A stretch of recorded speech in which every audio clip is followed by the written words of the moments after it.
Ridge Forrester had endured betrayals, romances, weddings, and heartbreaks across the decades, but nothing in his history, not even learning that Brooke had slept with his father, could have prepared him for the explosion of truth that now detonated his reality, for the revelation that Steffy, the daughter he had loved, protected, and nearly died for, might not be his flesh and blood at all, but the biological child of someone he once regarded as a threat, a rival, a ghost from their past. Dr. James Warwick, the brilliant psychiatrist who once haunted his sister-in-law's world, infiltrated his family's life, and now, long after everyone thought his story was over, had resurfaced in the most violent twist imaginable, because the day Ridge found out was the day everything cracked beneath him, his sense of identity, his legacy, his place as a father, his role as patriarch, and the core of his heart, which now throbbed with a rage so fierce it blackened the air around him, filling his lungs with anger and humiliation as he stared at the DNA file that had been sent anonymously to his phone, with only 5 words typed above it. She was never yours, Ridge. And in that instant he remembered every moment he had stood by Steffy's side. Her first steps, her teenage rebellions, her battles against the Logans, her grief over losing Phoebe, the birth of her children, the nights he stayed awake terrified she would drown in her darkest pain, all those memories now flickering like broken glass inside his mind, while across town, Steffy sat in the Cliff House, blissfully unaware of the storm building, sipping her coffee while Finn played with Kelly and Hayes, a beautiful family scene that would soon be crushed when Ridge arrived at her door with fire in his eyes, because before he drove to her, before he confronted the daughter he might not have the right to claim, he went straight to Taylor, the woman he loved, lost, loved again, and always trusted to protect the children they shared. Yet here she was, standing in front of him after his furious pounding on the beach house door, trembling as he shoved the paper into her hands and growled, "Tell me this is a lie. Taylor, tell me right now." And Taylor's face drained of all color, her fingers shaking as she recognized the document, begging him softly not to jump to conclusions, but Ridge saw the truth in her eyes before she spoke a word. The guilt that bloomed across her features, the panic that fluttered in her voice. And that was all it took for his fury to erupt, roaring like a man betrayed by fate itself, because Taylor admitted that years ago, during the darkest period of her life when Ridge had been lost to Brooke yet again, she sought solace in James Warwick, a moment of weakness she swore she regretted instantly, a night she buried to protect their marriage, believing the odds were impossible, believing the timing made Ridge the only man who could have fathered Steffy. But when Steffy was born, she knew, deep down inside her soul, there was a possibility that would destroy everything, and so she let it disappear, until life, cruel as ever, brought James back into their orbit when Steffy was a young woman struggling to cope with losing Phoebe, and Taylor convinced herself the secret was safe forever. Except secrets never die in Los Angeles. They linger, rot, and rise again to infect the lives of everyone trying to outrun them. And now Ridge's hands shook with betrayal, as he whispered through clenched teeth, "You stole my daughter from me." And Taylor cried that Ridge would always be Steffy's father in every way that mattered. But those words only fueled his fury, because to Ridge, biology was everything, proving lineage, legacy, the very reason he existed. And the idea that another man could claim that title sent him spiraling into memories of Stephanie Forrester, who had fought tooth and nail to ensure Ridge remained the Forrester heir despite his true parentage being Massimo Marone, a secret that once demolished his life in similar fashion, and he shouted that he would not, could not, go through that again, not with Steffy, not with the child who kept him anchored to the hope of being a good man. So he stormed out before Taylor could stop him.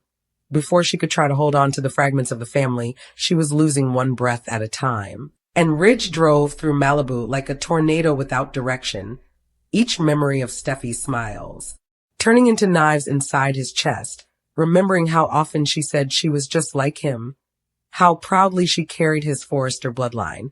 And now he feared that pride had been built on a lie that he had celebrated while the world laughed behind his back, because of course the scandal would come out.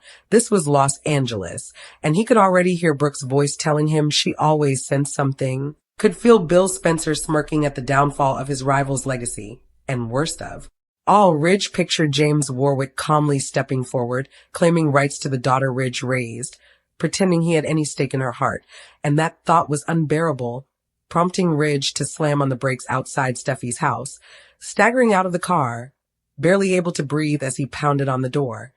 And when Steffy opened it, warmth, confusion, love in her eyes.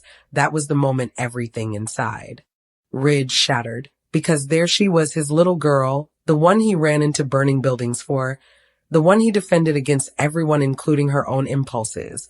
And yet he stared at her like a stranger, forcing out the words, "We need to talk." But his voice broke, sending a wave of terror through Steffy, who ushered him inside, while Finn watched carefully from the living room, sensing the danger pulsing around them. And Ridge tried to speak, tried to tell her gently, but the rage and heartbreak twisted his tongue, turning his voice sharp, shaking, and he thrust the DNA printout toward her, watching confusion bloom into horror as she read the header, her lips forming the name she never expected to see tied to her life again, James Warwick.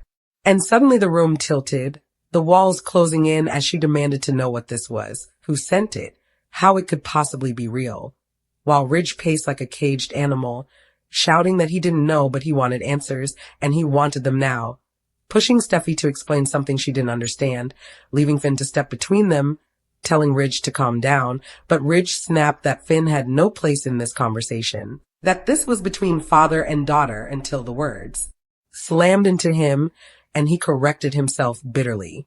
Maybe not even that. And the second those words escaped his mouth, Steffy's heart cracked, tears streaming as she begged him not to say that, reminding him of every moment she had fought to make him proud, and Ridge wanted to hold her, comfort her.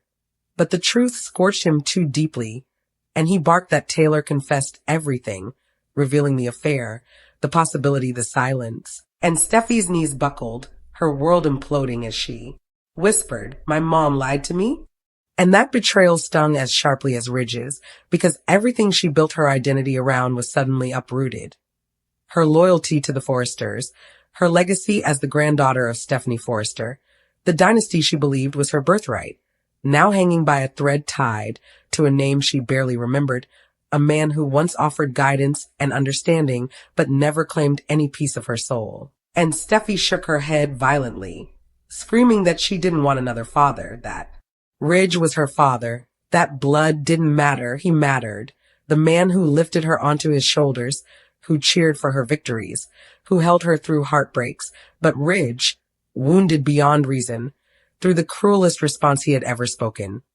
"Maybe I was just filling in," and Finn, outraged, told Ridge to leave if he was going to keep attacking the woman he loved, but Ridge refused. He needed clarity, and demanded Steffi take her own test, prove the results wrong, prove the world wrong, prove him wrong.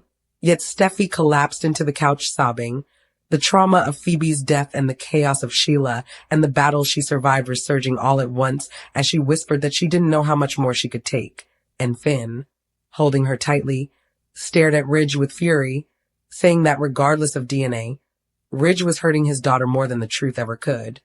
But Ridge, lost in his devastation, couldn't hear him, couldn't see the damage he was causing, because all he could see was a lifetime stolen from him.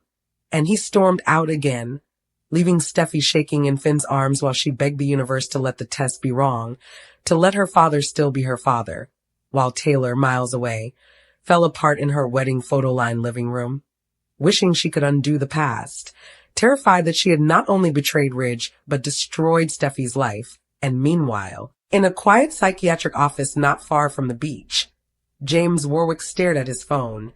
A message on the screen confirming delivery of the DNA results to Ridge Forrester, the first step complete, and his expression was unreadable, a blend of guilt, longing, and calculation, because he had returned to Los Angeles not just with the truth, but with intentions no one yet understood, intentions that could rip apart the Forrester dynasty forever. While Ridge drove aimlessly into the darkness, gripping the steering wheel until his knuckles turned white, remembering Stephanie's voice, warning him that Brooke would always bring chaos. Yet here it was Taylor, the woman he believed was goodness incarnate, whose secret had detonated their daughter's life, and Ridge screamed into the empty highway, a sound full of grief and fury, vowing that if James Warwick dared lay claim to Steffi, dared threaten to take the one person Ridge loved more than life itself. Then Ridge would go to war. He would protect Steffy no matter what biology said. But first he needed space, he needed time. He needed to find the sliver of strength left in his shattered heart, because tomorrow he would face his daughter again, and they would take that test. And he prayed to every power listening that these results were a lie. But if they weren't, then the bold and the beautiful world would never be the same again. Night in Los Angeles had never felt so suffocating. The city lights, usually glimmering like promises, now flickered like threats as Ridge paced the empty Forrester Creations office long past midnight, haunted by the echo of Steffy's sobs, by the image of her collapsing under the weight of a truth she had never asked to face. And with each step he took across the polished floor, his mind spiraled deeper into desperation. Because if James Warwick truly believed he had any rightful place in Steffy's life, then Ridge would tear down every bridge between them. He would burn every shred of James's credibility. He would scorch the world to preserve what little identity Steffy still had left.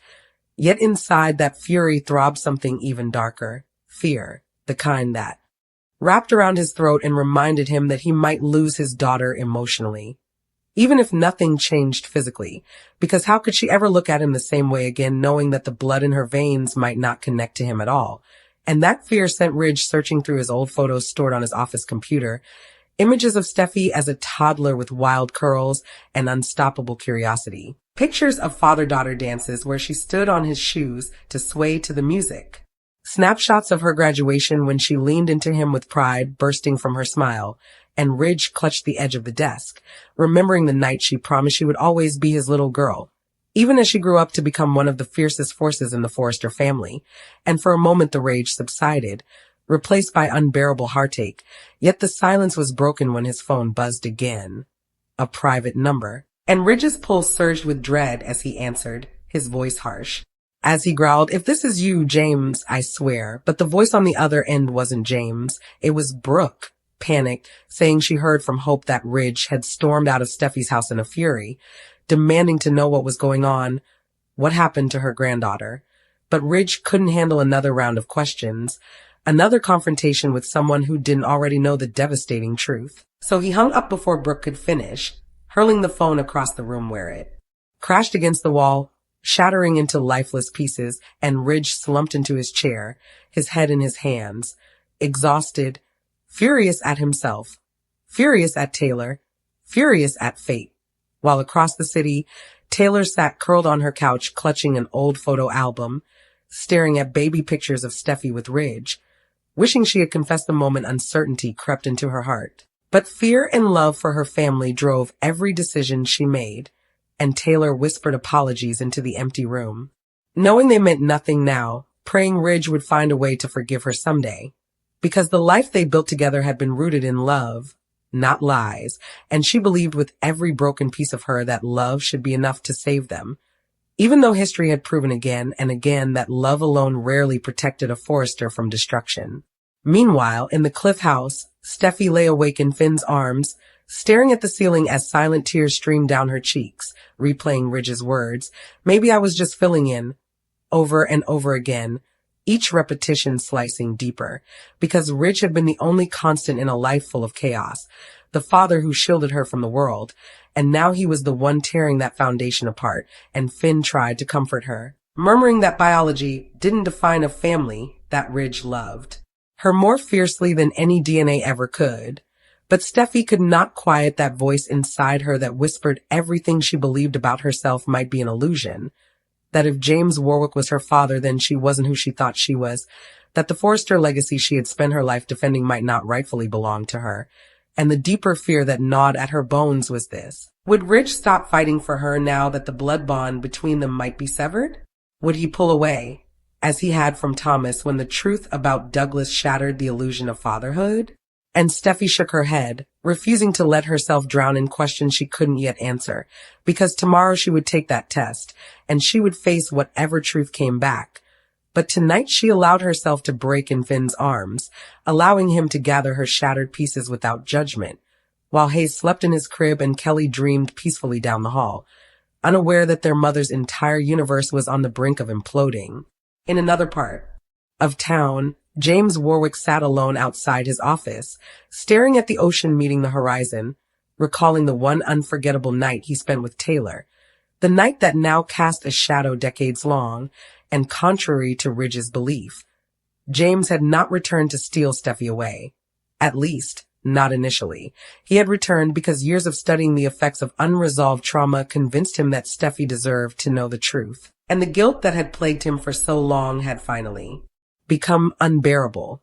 Yet as he gazed into the distance, James began to wonder whether fate was giving him a chance to know the daughter he had watched from afar for so many years, a chance he never believed he would have again. And that thought stirred something dangerous within him. A desire, the very thing Ridge feared most, because if the test confirmed his paternity, James would demand recognition, not because he wanted to destroy Ridge, but because he wanted to reclaim something he had lost long ago. And the possibility of Ridge's collapse was merely collateral damage in the pursuit of what James believed was justice. As dawn slowly approached, Los Angeles began to stir, and Ridge, exhausted from a night without rest, drove straight to the hospital before Steffy even woke, determined to expedite the test, determined to end this torment as quickly as possible. And when he arrived at the Cliff House just as first light spilled over the ocean, Finn opened the door with heavy eyes and a protective stance, clearly ready for another confrontation. But Ridge, hollowed out by hours of emotional carnage, simply asked to see Steffy, and Finn reluctantly stepped aside, allowing Ridge to walk into the living room where Steffy sat curled up in a blanket, her expression blank from lack of sleep. And the moment their eyes met, Ridge's fury dissolved into a trembling sadness, because he saw not a lie, not a mistake, but his daughter, the daughter he raised. And before he could utter a word, Steffy whispered with a voice frayed and broken, "We do the test today." And Ridge nodded, unable to push or argue anymore, because every second of emotional distance between them already felt like torture. But even as he moved closer, even as Steffy reached for his hand, something had fractured between them, something invisible but powerful, and both silently feared it might never fully heal. They made their way to the hospital together, a family united in dread, and as Steffy's blood was drawn, Ridge stood rigid at her side, gripping her shoulder with a desperate kind of love, silently telling her that no matter what the results said, he was not letting her go. Not now, not ever. But the fear inside him whispered that sometimes love wasn't enough to change the truth written in DNA. And when the nurse left and Steffy leaned into him with tears gathering in her eyes, Ridge held her tightly, a silent plea echoing between them. "Please let me still be your father. Please let this nightmare end. Please let the truth be kind." Outside the exam room, Taylor arrived, breathless and hopeful for a chance to apologize, but Ridge, stepping out into the hallway, looked at her with a grief so intense it turned his voice to ice, as he warned that no words could fix this, no regret could erase the damage done. And Taylor pleaded through tears for him to remember the family they built, the love that raised Steffy into the woman she was today. But Ridge, wounded and raw, whispered that love should have told her to be honest.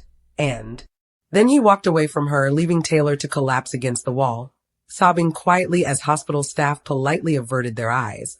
While inside the room, Steffy stared at a future that terrified her, knowing that soon a test result would either restore her entire world or rip away the truth she clung to her whole life. And whichever way it went, nothing would ever be the same again.